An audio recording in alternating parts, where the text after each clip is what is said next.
Most notably, they've taken notice of the housing affordability crisis that we have been dealing with for the past while. Cost of buying a home has doubled in the last few years.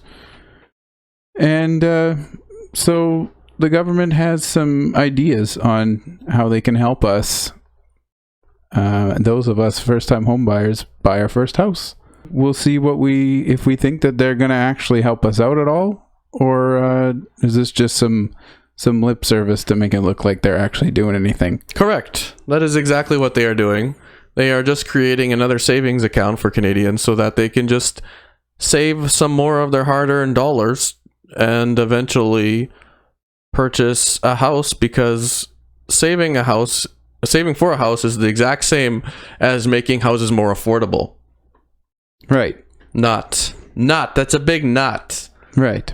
Yeah. So what you can do now, apparently, or after this, towards the end of this year, is save money tax-free. Just like a tax-free savings account and your RSPs, you can save up to $40,000 in an account for, I think that's the $40,000 is current, and then are they adding the $8,000 or something per year afterwards? No, it's currently a max of $40,000 overall that you can put in this account and then take out and use to buy your home. And they've capped it at $8,000 a year that you can put in. So it's very restricted. They've already regulated this quite severely, and I have to say, is $40,000 really enough?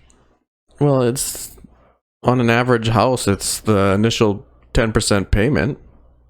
If your average house costs $400,000, well, in some luckier markets, you're right. But what's the cost of the average house in Canada these days? In our current market, it is closer to $400,000, but across the country, it's a hair over 800. It's closer to 5% then. Yeah. Well, for them, if you're a first-time home buyer, would not be 5% down you're putting?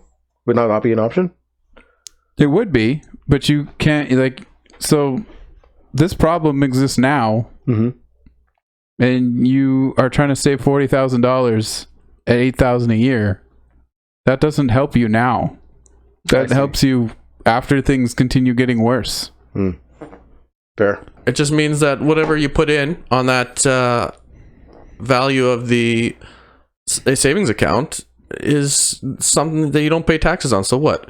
So for people that are in 30% or something on taxes on your $8,000, what does that equate to for them to not pay taxes on? 30% of $8,000? Yeah. Isn't that $2,400? Yeah.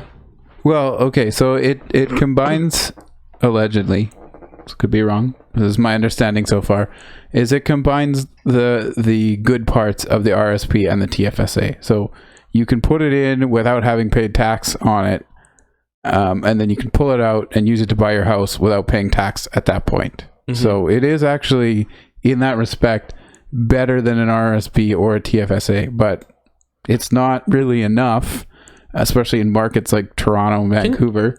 Can you not pull out it on a TFSA and not have to pay taxes on it? You pay tax before you put it in. Okay, that's right. Because, Yeah, it's just on the money. No, is that correct? Is that on the money accrued in it? You pay tax, before you put that money in, you've already been taxed on that money. So whatever it then proceeds to grow to, you don't get taxed on. The RRSP, you put that money in before you're taxed on your income. That's why if you put money in RRSPs, you get a bunch back at the end of the year. Yeah, that's true. So it combines those two bonuses in that you could put it in pre-tax, thus decreasing the overall amount of tax you might pay that year. And then if it grows while it's in there, not really pre-tax, you can pull it. Well, the money has not yet been taxed before you put it in. How does that work? So that you put your money in from your savings account, right?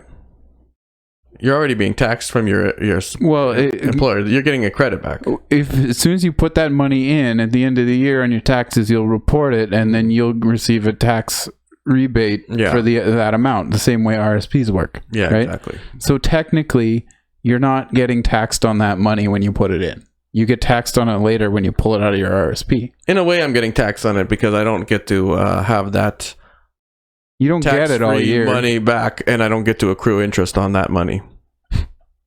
Well, you get to get it. They give it back to you at the end of the year. Yeah, but that's a whole year that I could have accrued interest or investment Right. on that money that I didn't have until the government gave it back to me. The government accrued interest on it instead and kept it. Yes. Yeah.